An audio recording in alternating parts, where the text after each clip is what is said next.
ngayon, gagawa ako ng panibagong bonsai tree at ang gagawin ko muna ay ang base.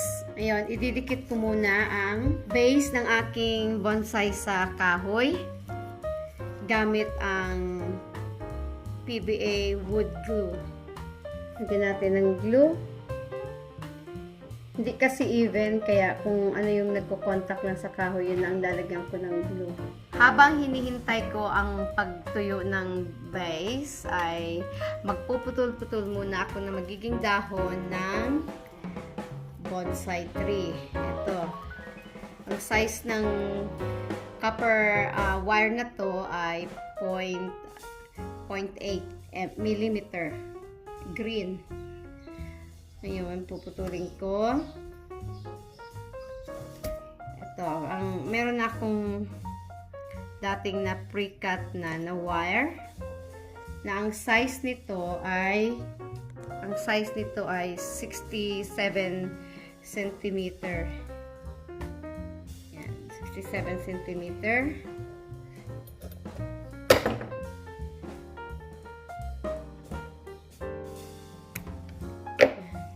Ito na, 67 cm itong haba nito. Ngayon, hahatiin sa gitna.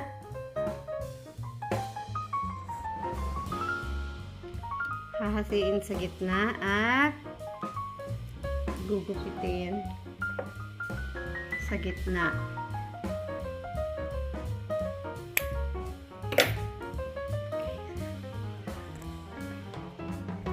Kailangan ng winder para sa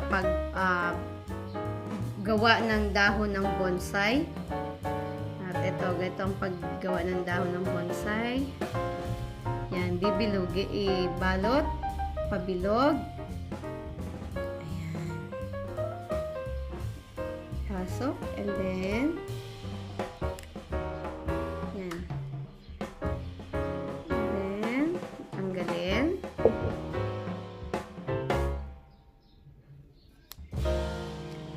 Dalawa ito, no?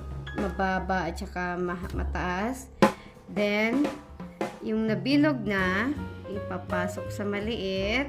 At, itong mahaba, siya ang pagbibilugan natin.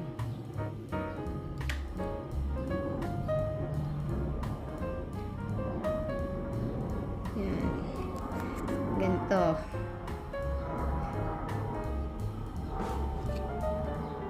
Ganyan lang. Dalawa. Gagawa tayo ng 13 na bilog. Ganyan. Dalawa na yan. Then, ipapasok ulit dito sa maliit. At gumawa ulit ng bilog. Yan ay pangatlo. Ito na ang nasimulan ko. Ayan, 4 na.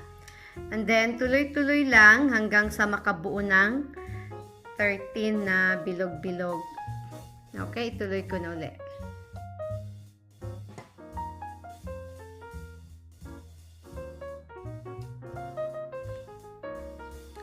Ito na ang kalalabasan ng inikot na wire. 13 na bilog-bilog. At ang gagawin ko ay ipitwist kong ganito at bubuuhin kong bilog. Ganito. Iikot lang hanggang sa makagawa ng bilog.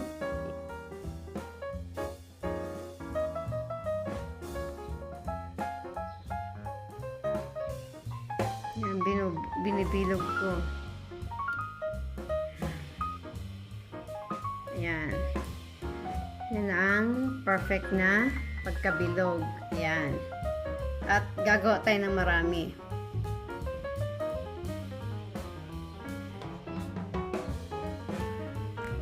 Tuyo na ang base. Ngayon, ito ang gagawin nating trunk at branch. Ang haba nito ay 80 cm. Ngayon, yan, 80 cm. Ngayon, puputulin sa kalahati. At ibebend. nahati ko na sa gitna. Ang haba ng wire na to ay 80 cm. At hahatiin pa ulit sa gitna at putulin muli. Ang bilang ng wire na to ay 114. At pag hinati pa sa gitna, magiging 228. Ganyan kakapal. Ngayon, naputol ko na ang wire. Ang haba nito ay 40 cm. At ang bilang ng lahat na ito ay 228. At ngayon, tatalian ko para wag lang gumalaw habang ginagawa ko ang ugat. Ganyan. Stable pag ganito, nakatali siya. Yan, hipitan lang. Dahil ito ang ugat at ito ang magiging branch. At ngayon, natalian ko na ang magiging ugat at ang hiniwalay ko na sa branch. At ito, hatiin ko ngayon ng 3 beses. Ngayon, ilalabas ko itong isang bunch na to at itong dalawang grupo na to ay pagsamahin at iti-twist. Ngayon, sinishape ko na ang branch na to. Yan. At ito naman ay ganito. Higpitan para stable din itong dahil gagawa ako ng mga sanga. At ito rin, tatalian ko rin.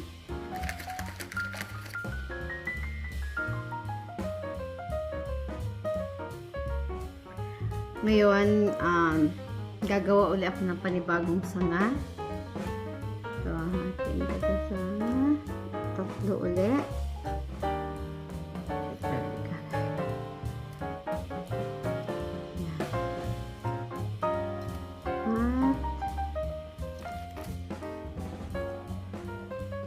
Twist.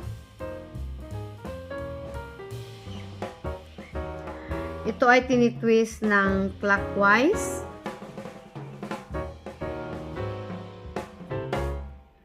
At ito namang maliit na to ay tinitwist ng counterclockwise. At ulit-ulitin lang sa mga branches na to. The same process para hanggang sa lumiit na yung yung mga branches at malalagyan na natin ng dahon mamaya. At ngayon na twist ko na yung mga branches sa gusto kong pagkaayos. At ito, tingnan niyo. Ngayon, puputulan ko ang mga dulo-dulo dahil dyan ko ilalagay yung mga dahon na nagawa ko na. Yan. Ngayon, puputulin ko muna yung mga dulo. Gaya nito. Dahil dito ko ilalagay yung magiging dahon. Yan.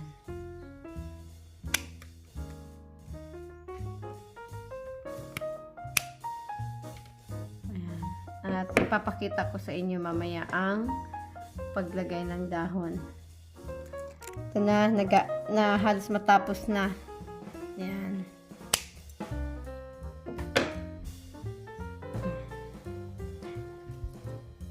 Yan. Ayusin lang ng konti. Ayan. Para lang sa tamang shape ng kahoy.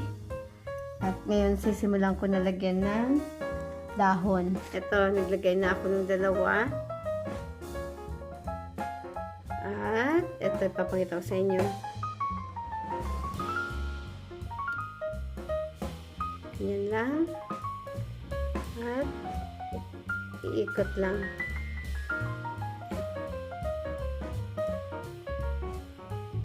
Yan, ikutin lang ng punuin. Pwedeng sa isang sanga, dalawahin dahon para makapal. Pero iisa-isahin ko lang muna. Ito, malapit ko na matapos. Ito, tingnan nyo. 2 na lang. Talagang mukhang kahoy na.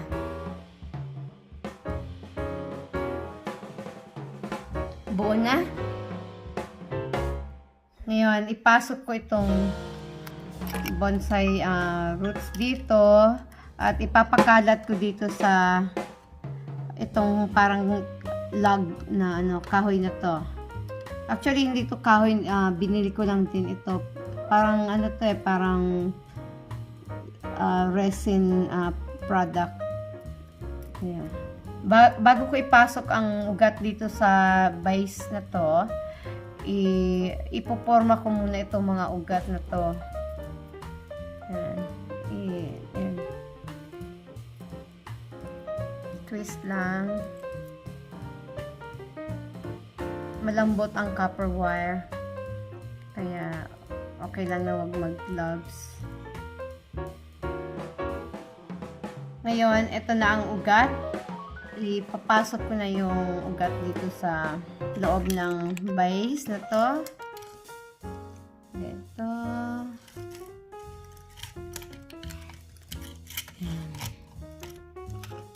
At saka ko ipuporma uli para ang iba nasa loob, nakagapang sa loob at ang ibang ugat ay dito sa puno. Ganyan. Ito.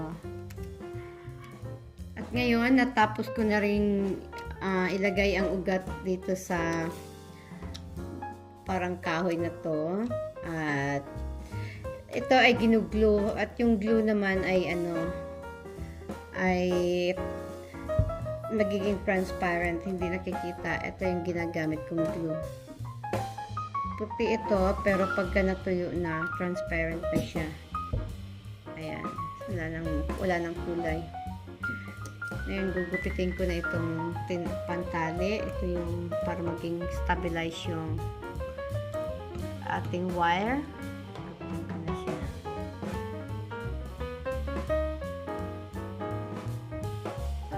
Ito na ang finished product. Ito ang pangalawang bonsai na nagawa ko. At ayan. Madali lang siyang gawain. Kung meron kayong mga skills or meron kayong mga habit na ganito, pwede nyong ibenta. Sa mga dumalo, salamat ng marami sa suporta ninyo at sana ay meron kayong natutunan sa araw na ito. At para sa mga baguhan, please subscribe, like, and comment. Maraming salamat. Hanggang sa muli. Bye-bye.